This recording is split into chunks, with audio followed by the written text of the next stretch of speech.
কখনো আমার মাকে কোনো গান গাইতে শুনিনি।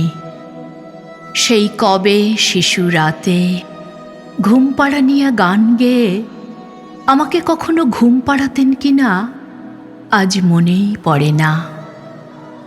যখন শরীরে তার বসন্তের সম্ভার আসেনি, যখন ছিলেন তিনি ঝড়ে আম কুড়িয়ে বেড়ানো বয়সের কাছাকাছি, হয়তো তখনও কোনো গান লতিয়ে ওঠেনি মিড়ে মিড়ে দুপুরে সন্ধ্যায়, পাছে গুরুজনদের কানে যায়। এবং স্বামীর সংসারে এসেও মা আমার সারাক্ষণ ছিলেন নিশ্চুপ, বড় বেশি নেপথ্য চারেনি। যতদূর জানা আছে টপ্পাকি খেয়াল তাকে করেনি দখল কোনো দিন।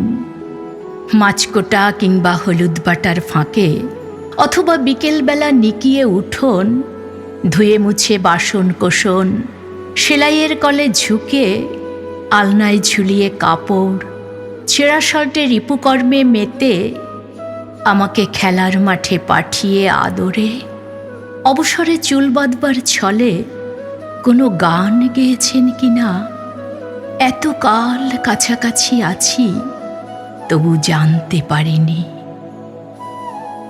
যেন তিনি সব গান দুঃখ জাগানিয়া কোনো কাঠের সিন্দুকে রেখেছেন বন্ধ করে আজীবন।